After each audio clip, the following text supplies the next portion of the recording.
All right, I have the Retevis RB15. These are small family radio service radios. Owner's manual in the box. The radio itself. And then comes a little plug in the wall to USB adapter, USB to micro USB, a little hand lanyard, and then a belt clip adapter. We'll go over some of that stuff afterwards.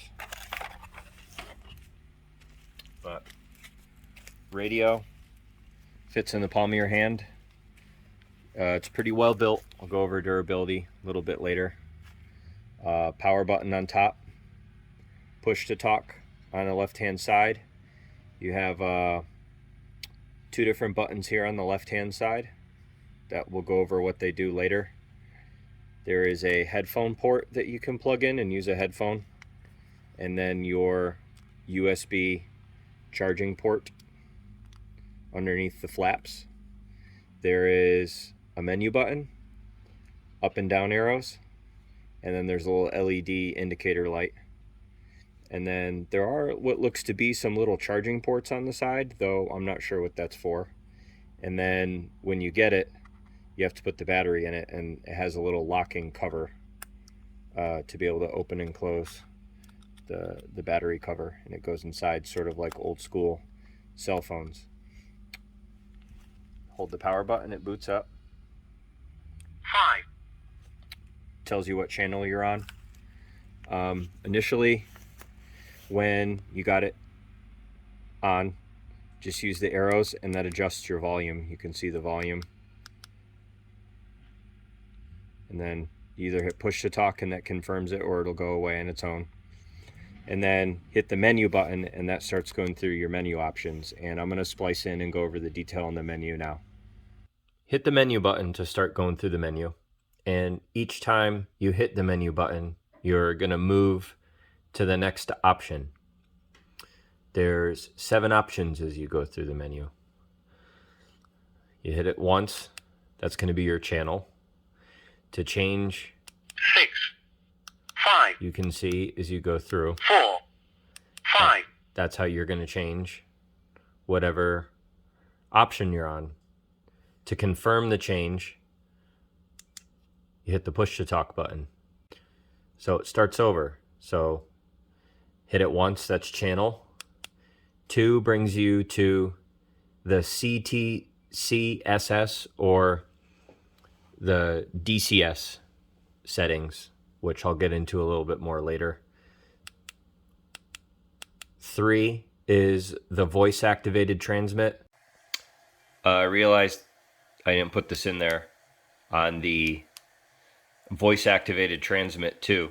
There's actually 12 different sensitivity settings as you were 10, as you can see here. So you can experiment if you like that feature, what level you want it to be on, if you're going to use it. 4 is beep tone. 5 is your different call tones. 6 is your Roger beep. So after you let off, it makes a little tone after you're done transmitting. And 7 is the vibration feature, which is a feature that's pretty cool. So that means if someone starts to transmit, this vibrates. That's a neat little feature. And after 7, it goes back and it's like you exited the menu. So those are the 7 menu options. When you're not in the menu, it's your volume. Again, hit push to talk to confirm the change. And then to lock your buttons, just hold menu. That won't lock it from turning off, and it won't lock your push to talk. All right, so now that we already went over the menu, we'll go over some of the other functions and stuff. So like I talked about earlier, you have the 2 keys on the side. You get 4 different functions out of these. 1 if you press it, and 2 if you hold it down. So to make sure I don't mess this up, I wrote myself some little notes here. If you hold side key number 1, that'll enable the voice activated push to talk, which I really don't like that feature at all. Some people do. I'm not going to enable it. And then the other thing you can do is enable the scan feature if you press it. You can see how it shows the little Z and it's scanning through the channels now. And then you hit it again and it goes back to the channel that it was at. On number 2, if you hit just press the button, it turns your squelch off. So if you're barely able to hear someone or they're cutting it out, they're like at the edge of the, signal, you'll hear all your static. Then if you hold it, it sends out the call alert to everybody to get everyone's attention for whatever your call setting for the radios that are on that channel are set to out on the channel that you're on. So the next thing I want to go over is how to do the wireless cloning of the radios. So one of the cool features that these radios do that I want to show you quick is you can clone them wirelessly. So this is the radio that I want to copy to this radio, and I'm going to show you how to go through it. So we're going to turn them off first. So you hold the up arrow and the power on the radio that you want to clone, and you'll see how it flashes red. Put that one down, and then on the radio that you want to copy, you hold the down arrow and you boot it, and you'll see it says that little message, and you just sit there and wait, and it's going to flash a green light quick and shut itself off. That means that it programmed. Then you can turn it back on. Now you can see that it programmed properly because now it's on that channel 5, and if you scroll through all the settings, it's going to be the same as what this radio is. And to get this out of the cloning mode, you just simply hold the power button until it turns off. And when you turn it back on, it's back on the mode. Now it doesn't clone as far as the beeping noise. As you can see, that setting stays the same. It's going to change like the DCS, the CTCSS settings, channel settings, things like that. The personal settings like the vibration and things like that will stay the same on the radio for you to go through and change. But that's a very cool feature, and you can leave the radio that you were using to source the program, and you can just keep going and program as many. So if you bought these and you have like 50 of them that y'all want to be the same, you can sit there and continuously program all 50 of these and just set one up and then clone 50 of them. So for the CT, CSS, and DCS settings, not very intuitive on this radio, but they are there. The instruction booklet doesn't have a whole bunch on there. You'll see, like I had talked about, I have it off. But as you start to scroll through, now it says, looks like a CE and then a 1. And you start to scroll up through, you can hold it, and it goes through like 50 of those. And then it changes, and it goes to like that DN. And then it goes through a whole bunch of different options of those. And then there's the DI, or whatever that logo is. And then looks like sort of an HINS,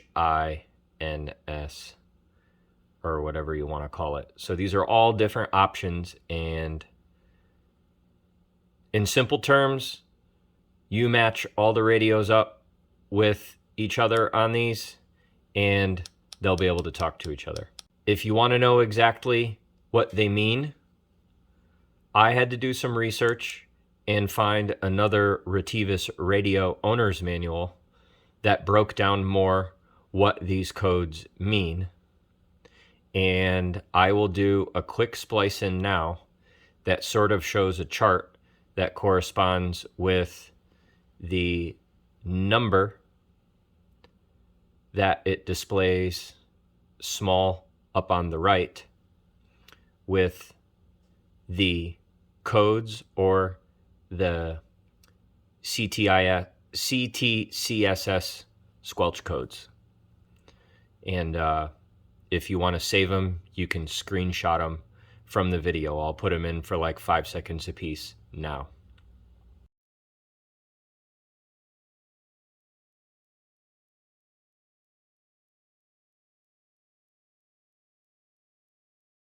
Sort of, if you don't know what DCS codes are or CTCSS, you can just ignore this part of the video. I'd say probably 80% of the users with these radios aren't going to worry about it.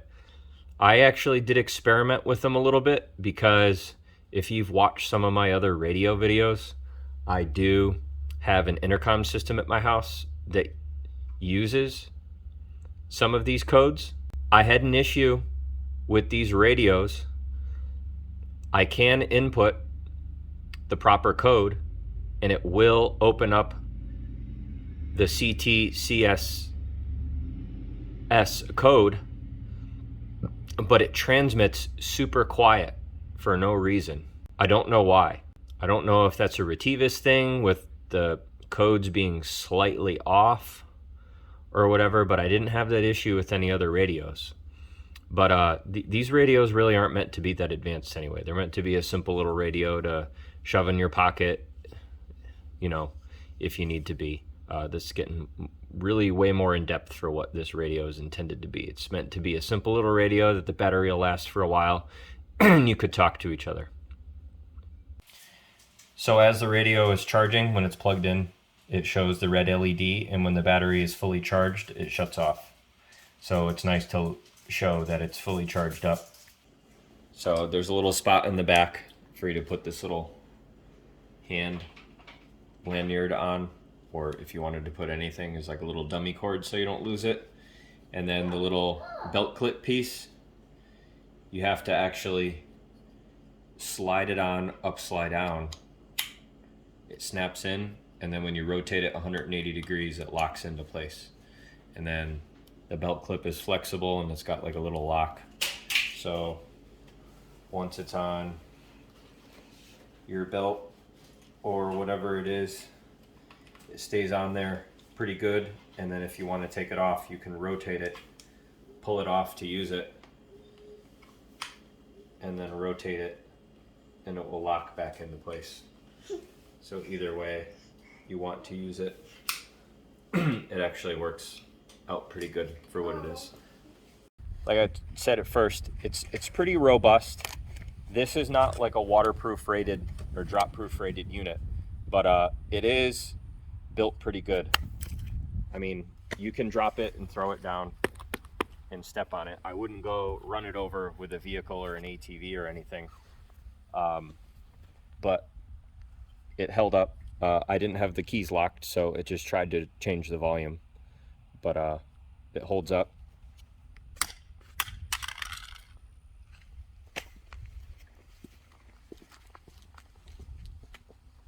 It looks like in that little toss, the battery cover decided it wanted to pop off, but that's still not the end of the world. Just the radio itself did not turn off, and I could still lock the keypad. So something everybody I'm sure is very curious with is the volume, and these do have pretty good speakers. Right now I have it on the lowest volume. Hey Kat, can you send me a message real quick? Talk to me. Hello, I hear you. So that's on the lowest setting. Then 7 is the highest. All right, I just turned up the volume all the way. Talk back to me one more time, please. Okay, you should be hearing me much louder now. So you can see they're very, very loud, and there's plenty of settings in between. So you can use these in a pretty loud environment, and you should be happy with it. Thank you. No problem. Remember to like and subscribe. Oh, geez, what a dork. All right, just going to do a little test for distance and transmitting through buildings and stuff for you. My wife is with the kids out at the bus stop, which is roughly a third of the mile away. Yeah, our school bus stop is that far away. My house is made of brick, and I'm on the farthest point of the house away. So we're going to see if we can transmit that far away. Hey, Kat, can you hear me? Yep, I can hear you pretty clearly. You've got some feedback in the background, but I can make out really clearly. Yeah, there's a little bit of static, but I can hear you good too. All right, so it's Yep, same. So it's working. You can see the backlight and the little green lights up. Normally, if you go an extended period of time and then say she was to call me back, that's when this will vibrate. Hey, Owen. Oh, there's my son, Mackie. So you could probably hear it, and it does give you a good vibration. Hey, Mackie, buddy, thanks for calling me on the radio and testing it. How you doing out there?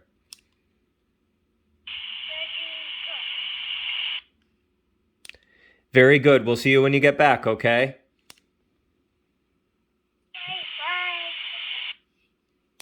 Bye. Bye. Sydney, what do you think of the radio? Do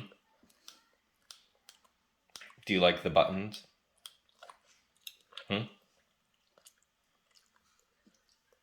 Oh, really? Recycle that food. Good job. So, Savannah, what do you think about that radio? Cool. Do you like using it? Yeah. Do you talk to mommy and daddy on it? Yes, What do you think about the size? it's nice. Tell me what your favorite thing is about using it. You can contact other people with it. Yeah? Is it easy to use? Try to call mommy on it right now. Hi, Mommy. Hi, Savannah. Can you hear me okay? Yes. Cool. What do you think? Cool. Hey, so what do you think of the little radio? It's cool. Do you like using it? Yeah. Who do you talk to on it? Who do you talk to on it? Who do you talk to on it? Mackie, I'm asking you a question. Who do you talk to on it? Talk to mommy And Daddy. and Savannah. Hi, Mommy. Okay. What do you think about the radios? I like these radios because they're small, they fit in your hand nice, and they're really lightweight and simple. But most of all, I like that you can put it in program and clone every other radio that comes one after another. That's very neat. Break it. So my conclusion with these radios is I think they're a pretty good little value for a simple little package. The only thing that I think is disappointing on them is the CT CSS and the DCS settings. They don't give you any explanation on what their individual codes are in the instructions. You have to look it up on the internet. And then when I did figure it out, other radios didn't hear it properly. I've never had that issue with other radios. So considering that these are marketed to be kind of like a simple consumer radio, probably would have just rather not had that feature in the radio. It'll probably just end up causing more confusion with people accidentally changing that setting. And then say if you're on channel 5 and you have a CT CSS on another radio, and then they won't communicate properly with each other. That's just my opinion with it. But somebody may disagree with that.